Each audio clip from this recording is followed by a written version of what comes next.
I am a complete noob at VGC. Well, at least I was when Pokemon Champions released. Now, I'm showing my age here a bit. I'm not new to Pokemon at all. I was around for the release of Red and Blue in the late 90s, and I've played every mainline game since then, except Ultra Sun and Ultra Moon, because Sun and Moon are my least favorite of the series, and I just couldn't be bothered to play those sequels. I've faced Battle Towers, I've gone toe-to-toe with the Battle Frontier, and all that other endgame content from what seems like so long ago at this point.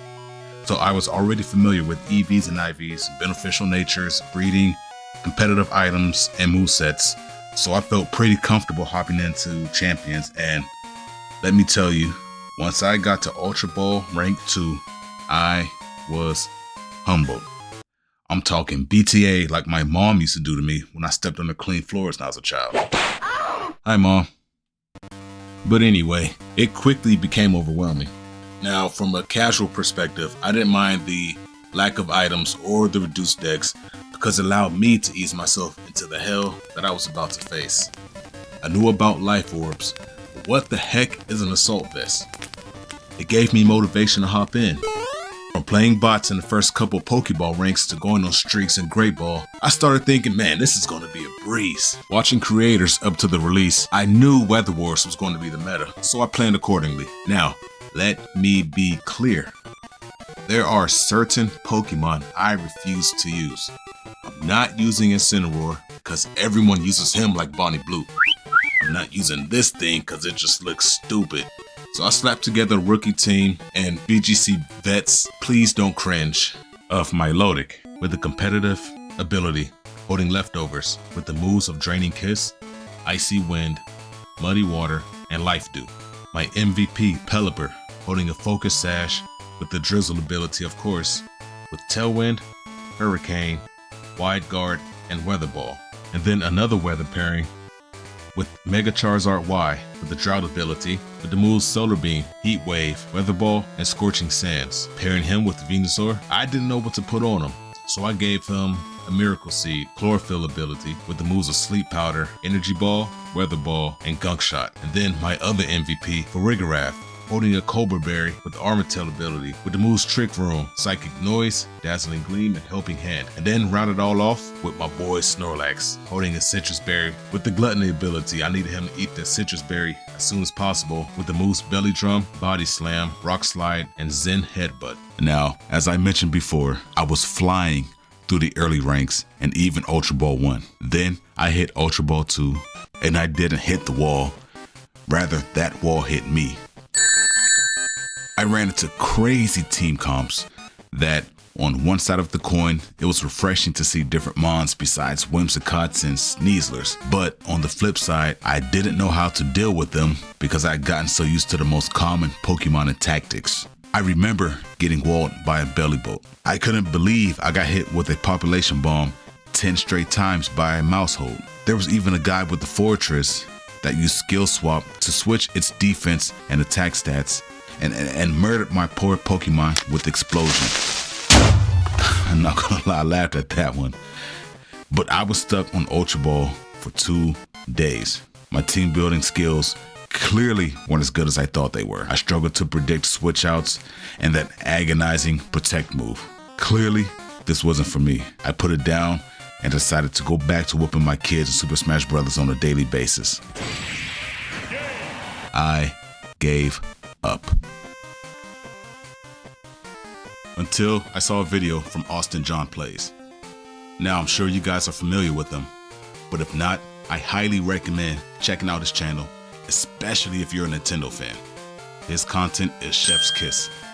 Now essentially, he was ready to give up as well, his problems mirroring my own. But then he sat with a PokeTuber by the name of That's a Plus One, found some motivation, and was able to go on a crazy win streak and make its MasterBall rank. So I became inspired by his inspiration. With the newfound determination, I built a new team, but I still wasn't getting wins.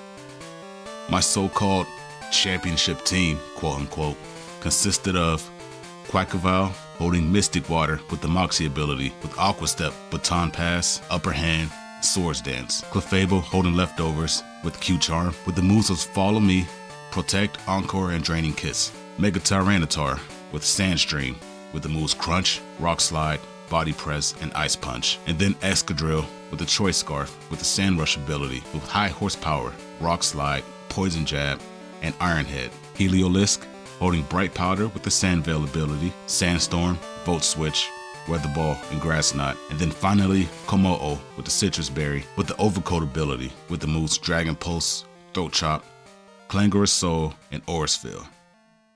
Now obviously this team is built around Sand. Now I'm going to explain my thinking behind this team. I will lead off with Quackavale and Clefable. I will follow me with Clefable and Swords Dance with Quackavale. Then use Aqua Step to raise his speed and do some damage, and then Baton Pass into Tyranitar. With the added speed and attack, along with the Mega Evolution, it will hopefully sweep any dirt that came in front of me. And the last 3 monsters round the team out were Excadrill with the Choice Scarf and with Sand Rush will hopefully be able to outspeed pretty much anything out there. Or I could go with Heliolisk for any water types that we're looking to counter, and with Bright Powder and Sand Veil, he will hopefully be a pain to hit. And then Komodo with the Overcoat ability for a little bit of coverage.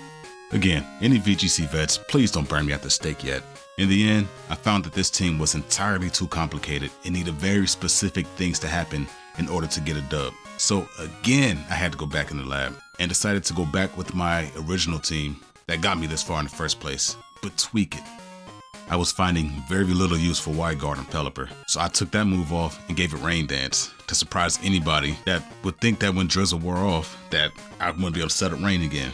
I took off Muddy Water from my Lodic and gave a Scald, and then for Rigraff I gave a Psychic instead of Psychic Noise. I still vowed to have fun first, and yes, losing constantly is not fun, but slightly off meta is still the route I wanted to take. I removed Charizard, Venusaur, Snorlax, form a champ with No Guard and Dynamic Punch to deal with the heavy King Gambits I've been running into, and then Trevenant to replace Venusaur, and then the beast known as the Wall, Mega Aggron. I maxed out all of his defensive stats and made my boy the tank of tanks. Now, with the clear goal in mind, heading into every match, I still had my fair share of losses, but ultimately I won more than I lost and finally achieved it. I hit MasterBall rank. Granted, I'm sitting at the bottom of it, but I'm extremely proud of myself because I was ready to install this game and sit in the corner until GTA releases. I'm going to continue to see how high I can rank up, tweaking my team accordingly, and who knows, maybe one day I'll be up there with Wolfie and Cybertron and those guys.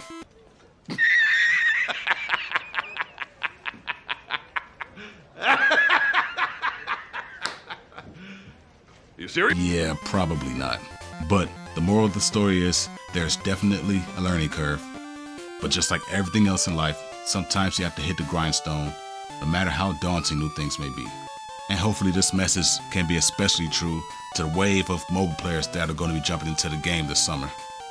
Let this be a lesson to those guys. I really enjoy the game now. It's tons of fun. And I try to get at least a couple battles in during my spare time, taking notes and learning new team comps. So to anybody that felt like me, hopefully this video can inspire you to keep at it. You'll lose, you'll win, but you'll learn. This is Brandis Prime, and I send this message out to all of my fellow gamers. We are here, we are waiting. I'll catch you guys on the next one.